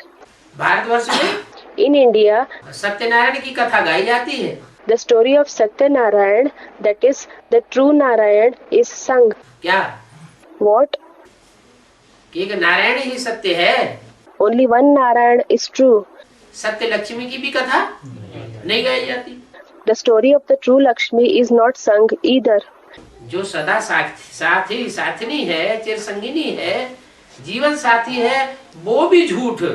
The one who is the companion forever, the companion of life, is also false. सत्य कौन? सिर्फ एक Satyanarayan. Who is true? Only one true Narayan. तो बाप समझाते हैं ये याद की यात्रा बड़ी पक्की चाहिए। So, the father explains, this journey of remembrance should be very firm. ज्ञान तो बहुत आसान है। As far as knowledge is concerned, it is very easy. देही अभिमानी बनने में बहुत मेहनत है। There is a lot of hard work involved in becoming soul conscious. बाप कहते हैं किसी की भी देह को याद नहीं करो। The father says, don't remember anyone's body. वो है भूतों की याद। That is like the remembrance of ghosts. क्या? What? किसी की भी देह को याद न करो। अच्छा, Do not remember anyone's body. Okay. तो शंकर जी की देह को याद करें या न करें? So should we remember the body of Shankar ji or not? Someone said, Baba has said that we have to remember the incorporeal one within the corporeal one. साकार में निराकार को याद करना है तो वो देह किसकी हुई? Yes, we have to remember the incorporeal one within the corporeal one. So whose body is that? है? बाप की हो गई। बुद्ध बाबा को दे चुके हैं ना। Someone said, it belongs to the father. It belongs to the father Ram. Someone said, he has already given it to Shiv Baba, hasn't he? हाँ, उस देह पर भी उनका कोई अधिकार नहीं है। वो देह किसकी हो गई? Yes, he does not have any right even over that body. Whose body is it? Shiv बाप की हो गई। It belongs to the Father Shiv. तो शिव बाप की जो चीज हो गई तो जो किसकी कही जाएगी? So, something that has become the Father Shiv's property, who will it be said to belong to? Shiv बाप की कही जाएगी। It will be said to belong to the Father Shiv. तो बाबा कृष्ण के स्वरूप में तो फिर देह की याद बनी रहेगी। Someone said, Baba, the remembrance of the body will remain in our mind in the form of Krishna. Won't it? Krishna तो भगवान है ही नहीं। Krishna is not God at all. जो किसी न किसी रूप में हाँ। निराकार को भी याद करते हैं साकार के द्वारा, हाँ। तो देह की याद तो सभी बनी रहेगी। Someone said, if we remember the incorporeal one in the corporeal body in some form or the other, then the remembrance of the body will continue to remain in the mind. Won't it? लेकिन वो देह को किसने ग्रहण कर लिया है? But who has taken over the body? उसकी जिम्मेवारी किसने ले ली? Who has taken its responsibility? वो मुकर्रर रथ किसने बना दिया है? Who made it the permanent chariot? Shiv ने मुकर्रर रथ बना दिया। जब जिसने जिम्मेवारी ले ली तो सारी जिम्मेवारी उसकी। Shiv has made it the permanent chariot. The one who has taken up the responsibility, the entire responsibility lies upon him. इसलिए भक्ति मार्ग में That is why in the path of bhakti, जो मूर्ति होती है उस मूर्ति की भी चरण रज माथे से लगाते हैं। even the dust of the idol's feet, Charana Raj, is applied on the forehead by the worshippers. क्या सारे शरीर में निम्नतम होते हैं चरण और ऊंचे से ऊंचा होता है उत्तमांग। What? The lowermost organs in the whole body are the feet, and the highest organ is the Uttamang, that is forehead. तो चरण की जो धूल है वो भी माथे से लगाते हैं। So, the dust of the feet is also applied to the forehead. माने अगर चरणों का भी संग मिल जाए It means that even if they receive the company of the feet, तो भी अपने को धन्य समझते हैं। they consider themselves to be fortunate. बाबा घर को याद करो, इसीलिए भी तो बोला है कि घर को याद करो। Someone said, Baba, that is why it has also been said, remember the home. बाप का घर कौन सा है? सुप्रीम सोल का घर कौन सा है इस दुनिया में? Which is the Father's house? Which is the house of the Supreme Soul in this world? जिसमें बैठा है, जिस मुकर्रर रथ में बैठता है वही उसका घर हो गया। The permanent chariot in which he sits, that itself is his house. तो घर तो पावन ही है So, the house is indeed pure. और इसको अनुभव भी करते हैं। And people experience this as well. कोई फोन करते हैं तो कहते हैं हम सब भूल गए। If Baba rings up someone, they say, I forgot everything. बहुत बातें हमने याद करके रखी थी, सारी बातें भूल गए। I had remembered so many things, but I forgot everything. बाबा अचानक मिलते हैं तो कहते हैं सामने आने से सारी बात भूल जाती। When they meet Baba suddenly, they say, when we come in front of him, we forget everything. तो क्यों भूल जाती है उनको? सबको क्यों नहीं भूल जाती?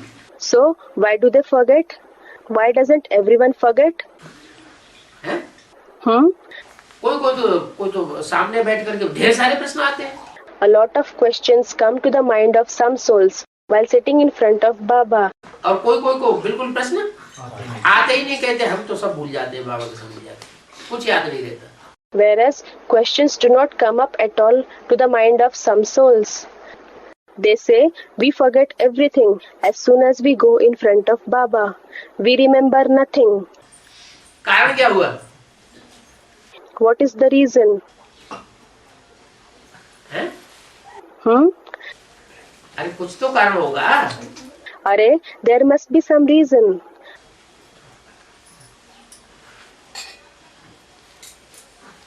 जो रथ है वो सेवाब का रथ है, इसलिए समझ नहीं।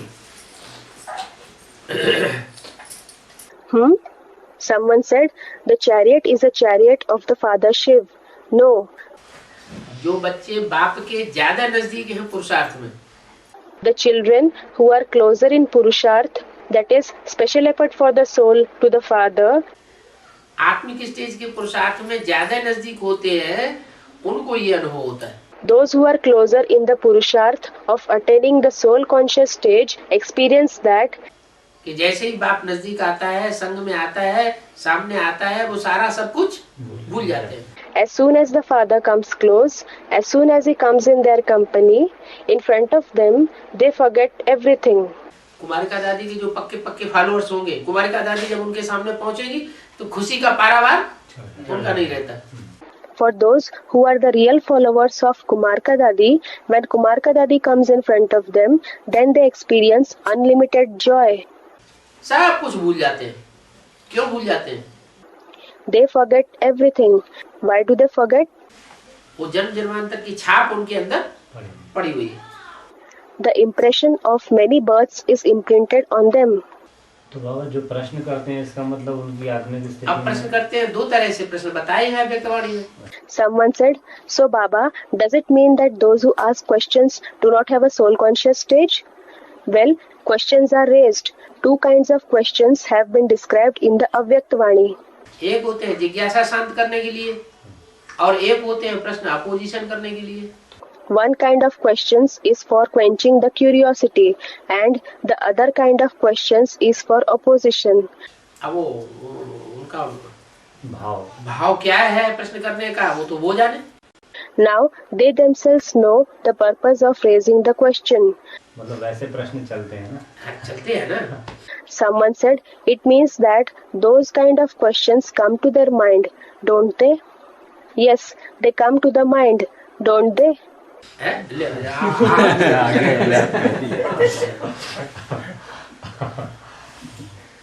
भाई लोग ऐसे प्रश्न नहीं कर पाते हैं, इसलिए उनका कल्याण हो जाता है उसमें। A brother said, Baba, some brothers are unable to raise such questions. That is why when questions are raised, they are benefited from it. जो प्रश्न नहीं कर पाते उनका कल्याण हो जाता है। Those who are unable to raise questions are benefited. जो प्रश्न नहीं कर पाते ना, तो उनको मदद कर दी ना, देती है, उनको मदद कर दी ना। Yes, that's right. Brother said, for example, those who are unable to raise questions. Yes, so they helped them, didn't they? Brother said, yes. तो बाप कहते हैं किसी की भी देह को याद न करो, वो है भूतों की याद। So the Father says, do not remember anyone's body. That is a remembrance of ghosts. भूत पूजा है, भूत की याद हो गई ना। It is ghost worship. It is a remembrance of ghost, isn't it? कहाँ भगवान और कहाँ भूत? There is no comparison between God and a ghost. मैं तो अशरीरी हूँ। I am indeed bodiless. मतलब? It means मैं तो जिस तन में हूँ उसमें आसक्त होकर के नहीं रहता हूँ। as far as I am concerned, the body in which I am present, I do not become attached to it. मैं अशरीरी हूँ और आत्माएं? I am bodiless. And what about the souls? वो शरीर में आसक्त होने की स्वभाव वाली है। They have the nature of becoming attached to the bodies. देह और देह के संबंधों में, देह के पदार्थों में कुछ न कुछ आसक्ति जरूर हो जाती है। They certainly develop attachment to the body and bodily relationships, the things related to the body to some or the other extent. तो देखो, इन आँखों से देखते हुए बुद्धि से बाप को याद करना है। So look, while seeing through these eyes, you have to remember the Father through the intellect. आँखों से देखते भी जाओ। Keep observing through the eyes. आँखों से देखते हैं देहधारी को, लेकिन याद करते हैं कैसे? You see the bodily being through the eyes. But remember, someone said, Baba, how? कैसे याद करेंगे? How will you remember? बुद्धि भाव में लगी रहे, आत्मिक स्थिति मतलब और आँखें तो साकार को देख रही है। देखते भी ना देखें। Someone said, the intellect should be busy in Baba. There should be a soul conscious stage. But the eyes are observing the corporeal one. Someone said, we must not see while seeing. देखते हुए देखें। साकार में नहीं आता। अच्छा, हम आपको पुकारेंगे कैसे? We must not see while seeing. Okay, how will I call you? नाम रूप से ही पुकारेंगे। I will call you by your own name and form, won't I? नाम रूप से पुकारेंगे तो देह याद आएगी, तभी तो पुकारेंगे बुद्धि को लगी ना। कि ये कहेंगे, ए आत्मा इधर आओ। If we call someone by their name and form, we remember the body. So we call them by their name. Or will we say, "Oh soul, come here"? आत्मा कहेंगे तो बिंदु याद आएगा. If we call them souls, then we will be reminded of a point. और बिंदु का जो स्पेशल रूप है अपना, विशेष आकार है, प्रकार है, वो तो साकार ही होगा. And the special form, special shape and size of a point will be its corporeal body indeed. तो साकार को देखेंगे तभी तो नाम रूप याद आएगा. So we will be reminded of the name and form only when we see the corporeal form. नहीं तो नाम रूप कैसे याद आएगा? Otherwise, how will we remember the name and form? देखें, लेकिन देखते ही झट आत्मा याद आ जाए. We may see the corporeal form, but as soon as we see it, we must be reminded of the soul. क्या? What? देखते हैं साकार शरीर को, We look at the corporeal body, लेकिन साकार शरीर देखते हुए भी क्या याद आ जाए? but even while looking at the corporeal body, what should we remember? Star आत्मा याद आ जाए. We must be reminded of the star, the soul. तो आत्मा जहाँ है वहाँ परमात्मा भी मौजूद है. So, wherever there is a soul, there is the supreme soul as well. आत्मा से परमात्मा कभी दूर नहीं हो सकता. Om Shanti. The supreme soul can never remain far away from the soul. Om Shanti.